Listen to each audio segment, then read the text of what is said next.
सर्व स्पर्धकांना माझा नमस्कार। तिसऱ्या पंचवार्षिक योजना आपण एकदम डिटेलमध्ये पाहिली। आता काय बघणार आहोत आजच्या व्हिडिओमध्ये महत्त्वाचं आहे ते म्हणजे त्याचं अवलोकन करणं गरजेचं आहे, त्याचं मूल्यांकन करणं गरजेचं आहे। So today's video is about the third 5 year plan evaluation. पहिले पंचवार्षिक योजना ग्रँड सक्सेस, झक्कास, बरोबर आहे। दुसरी पंचवार्षिक योजना थोडा बहुत असा लोचा, बरोबर आहे। मग तिसऱ्या पंचवार्षिक योजनेमध्ये योजना जे बनवणारे आहेत बा धुरंधर, त्यांनी विचार केला असन बाबा पहिला ग्रँड सक्सेस दुसरा लोचा, आता बॅलन्स करा। तर मग तिसरी पंचवार्षिक योजना बॅलन्स केली, आपण पाहिलेला आहे। पण बॅलन्स झाल्यावर खरंच सक्सेस झाली का डिस्काउंट झाली ते आता समजून घेऊ। चलायचं मग चला। पहिल्यांदा बघा काय म्हणते उद्देश, काय रे बाबा उद्देश म्हणते सेल्फ रिलायंट आणि सेल्फ जनरेटिंग ग्रोथ। मस्त, मान्य आहे। मग उद्दिष्ट कितीचं ठेवलं, टार्गेट 5.6% पर एनम, आणि लक्ष्य साध्य कितीचं झालं, ओनली 2.8% पर एनम। म्हणजेच काय, ती योजना झाली भस्सम। योजना कशी झाली, भस्सम, फेल म्हणू शकतो ना, सबस्टॅन्शियली फेल। काय झाली बाबा भस्सम, तर 3 कारण जशानं तसे पाठ करून ठेवायचे, नेहमीच विचारतात, वारंवार सांगतो। चीनचं युद्ध 1962 है ना, हिंदी चीनी भाई भाई आणि भावानं दिला धोका। त्या भावानं तर हिंदी चीनी भाई भाई म्हणला ना, नसतीन भाऊ भाऊ तरी धोका झाला। पण पाकिस्तान इंडिया तर भाऊ भाऊच होते, जरी दिवार पडली असन भावात होते, पण भावा नाही है ना। खंजीर बोगसला 1965। मग त्यातल्या त्यात अजून भर दुष्काळात 13वा महिना म्हणतात ना, तसा पुन्हा दुष्काळ, भीषण दुष्काळ 1964, 65, 65, 66। डेट सहित पाठ करायच्या, प्रश्न तसेच विचारल्या जाते एमपीएससी आणि ग्रुप बी मध्ये, बरोबर आहे, लक्षात। चला आता आपण पहिलं बघूया भारत चीन युद्ध आणि भारत पाक युद्ध। तर आपल्याला दिसते हा असा काय चीन चोरला आमच्या चीननं भारताचा, है ना। 20 ऑक्टोबर ते 20 नोव्हेंबर 1962, किती, 1 महिना युद्ध राहिलं। 20 ऑक्टोबर ते 20 नोव्हेंबर 1962 सोबत हे डाटा याच्यासाठी कधी कधी हे बी विचारतात, तर इकॉनॉमी शिकता ते बी होऊन जाते, होतं का नाही बस। म्हणून त्याच्यासाठी काय केलं आपण, नॅशनल डिफेन्स फंड तयार केला, राष्ट्रीय सुरक्षा फंड तयार केला, जेणेकरून ते भरपूर लोकांनी दान दक्षिणा दिल्या, खूप सारं झालं। तेव्हा लोक बी मस्त आणि पॉलिटिशियन बी मस्त होते। म्हणून एक्सपेंडिचर लक्षात घेऊया। प्री वॉर म्हणजे युद्ध होण्याच्या पूर्वी 1.5% ऑफ द जीडीपी असा आपला खर्च करत होतं संरक्षणावर, डिफेन्सवर। तो वाढून गेला 1% ने 2.5% ऑफ जीडीपी झाला। जबरदस्त फटका बसला म्हणजे काय, तर here we can see that the development funds are diverted towards the defence, from development to defence. Fund diversion झालं, वॉर एम्प्लॉयमेंट झालं, मान्य आहे, वॉर एम्प्लॉयमेंट झालं। 2.5 लाख आर्मीमेंट रिक्रूट करण्यात आले, पण हे काय प्रोडक्शन करणार होते का काही नाही, जनकल्याणासाठी काही असा फायदा नाही, केवळ राज्याच्या सुरक्षिततेवर खर्च झाला। So here the fund diverted from development to defence. Defence is not giving any further development, काहीच नाही, लॉस झाला बाबा। पाकिस्तानाशी युद्ध 15 ऑगस्ट ते 22 सप्टेंबर 1965। डिफेन्स बजेट जो 1962 ला 300 कोटी होता युद्धाच्या वेळात, तो सरळ 800 कोटीवर किती कोटीने वाढला, 500 कोटीने वाढला। किती भयानक झाला, म्हणजे major chunk of the planned development fund has been diverted. आणि मग प्लॅन कसा राहील का प्लॅन, आता जर एखाद्याच्या घरी एकानं ठरवलं असाल की एज्युकेशनवर खर्च करायचा, मस्त ट्युशन लावून द्यायची, सगळं करायचं, पण वेळेवर तब्येतीचा लोचा झाला आणि मेडिकल बिल वाढलं तर तो शिकन का नाही, शिकन का नाही, गरीबच होणार आहे. तसेच हाल भारताचे झाले. मग याच्यात भारतीय जे योजना बनवणारे धुरंधर होते त्यांची चूक आहे का नाही, हे सांगून येते का नाही, हे कोण पाहिला होता, हे असे भालधंदे करतील नाही, होती थोडीशी डाऊट, पण एवढं असं नाही. पण झालं, आता झालं बघा काय झालं, लार्ज ह्युमन रिसोर्स आयडल झालं, काहीच फायदा नाही. कारण की डेव्हलपमेंट फंड डायव्हर्ट झाला, रॉ मटेरियल डायव्हर्ट झाला, कारण की आपल्याला आता डिफेन्स कमोडिटीज बनवायच्या होत्या. त्याच्यामुळे इकडचं रॉ मटेरियल जे डेव्हलपमेंटसाठी इंडस्ट्रीसाठी वापरायचं ते इकडे घेऊन गेलं. पॉवर आणि ट्रान्सपोर्ट डिसलोकेट झालं है ना, तो पण ऊर्जा वगैरे सगळी इकडे ओढल्या गेली. आणि टॅक्सेशन लावलं, कारण की आणणार कुठून युद्धासाठी पैसा, त्यामुळे हेवी टॅक्सेशन, कॉर्पोरेट टॅक्स वाढवला आणि नॉन इसेन्शियल कन्झ्युमर स्पेंडिंग वाढवलं, याच्यावरचा टॅक्स वाढवला. आता याच्यामुळे काय झाला, जो रुपी कॅपिटल इन्व्हेस्टमेंट आहे ते इन्व्हेस्टमेंट कमी झालं, कारण जो इन्व्हेस्टमेंटचा पैसा होता तो टॅक्स मध्ये गेला आणि हेवी टॅक्सेशनमुळे इन्व्हेस्टमेंट म्हणजे सेव्हिंग होऊ शकलं नाही, सेव्हिंग होऊ शकलं नाही म्हणून इन्व्हेस्टमेंट होऊ शकलं नाही.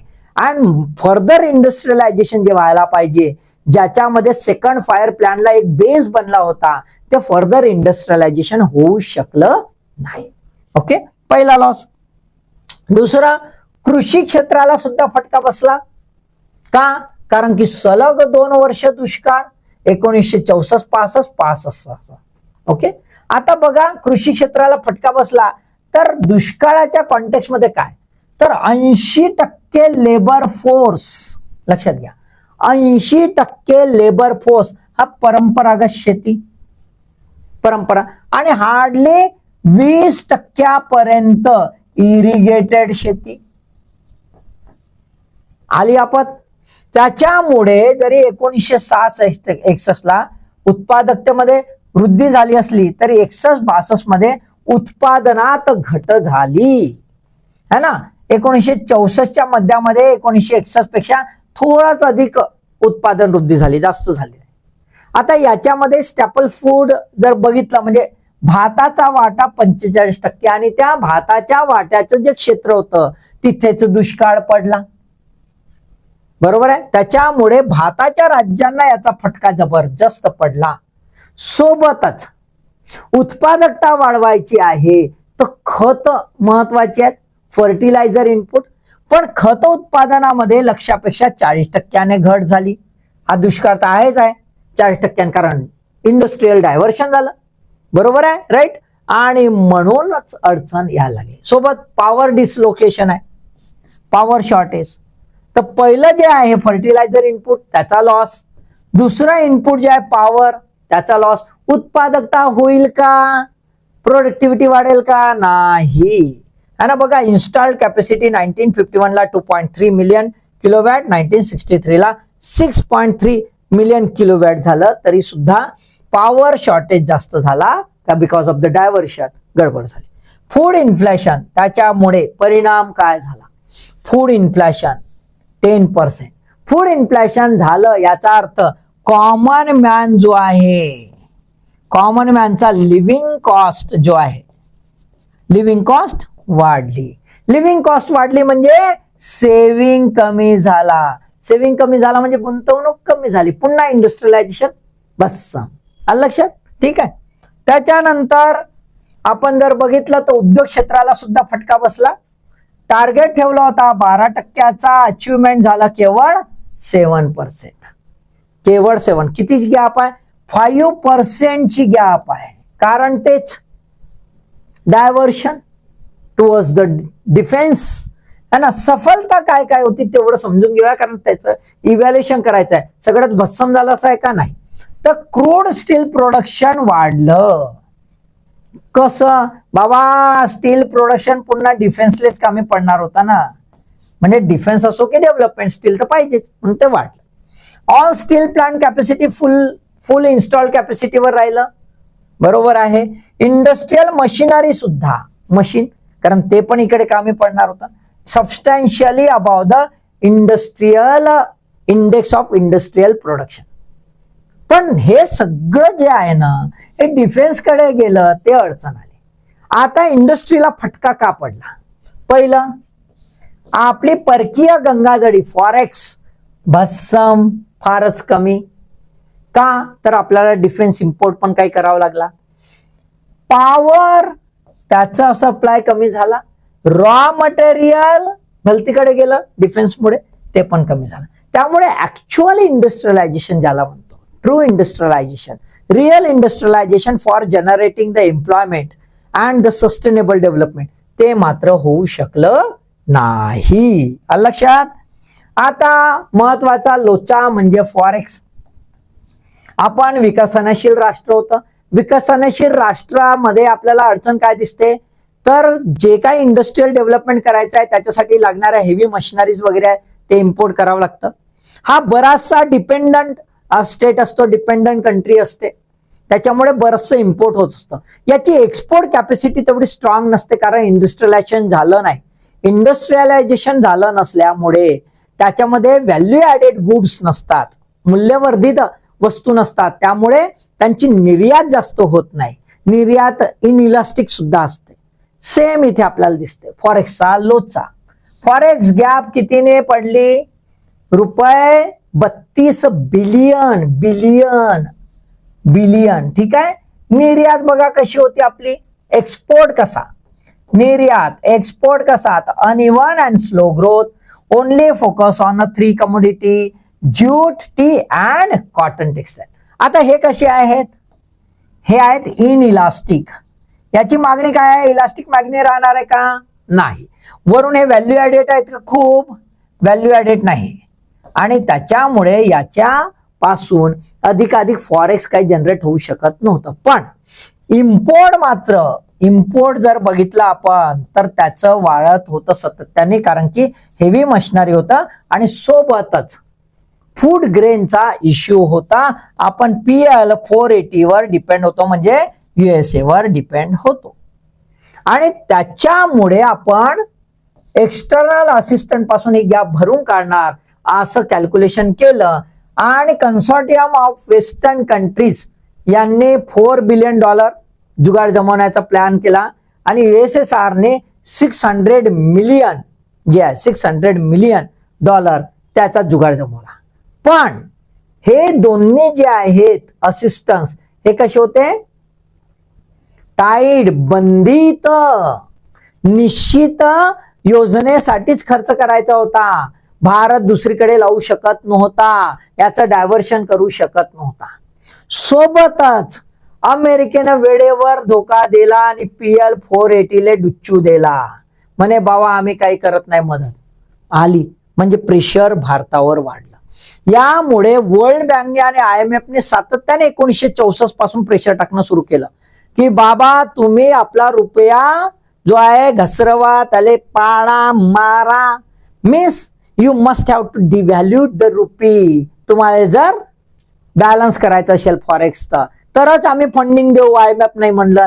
आणि मग मजबुरीनं 6 जून 1966 अखेर आपल्याला रुपयाचं अवमूल्यन करावं लागलं, डिव्हॅल्युएशन ऑफ रुपी. पण काय झालं मग? याच्यामुळे दुसरा प्रॉब्लेम, निर्यात आणि आयातीमध्ये गडबड झाली. इम्पोर्ट महाग झाला कारण की डिव्हॅल्युएशन ऑफ रुपी.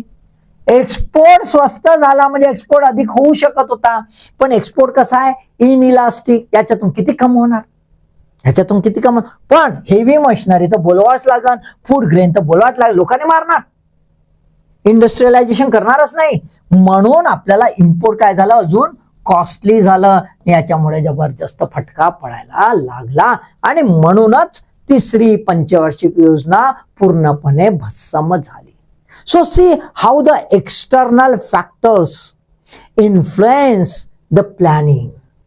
है ना लक्षात, पर्टिक्युलरली डेव्हलपिंग कंट्री. त्यामुळे विकसनशील राष्ट्राला जबरदस्त मेहनत घ्यावी लागते. दिसून आलं? मग ह्या योजनेनंतर भारतानं म्हणा आता बाबा शांत बसा.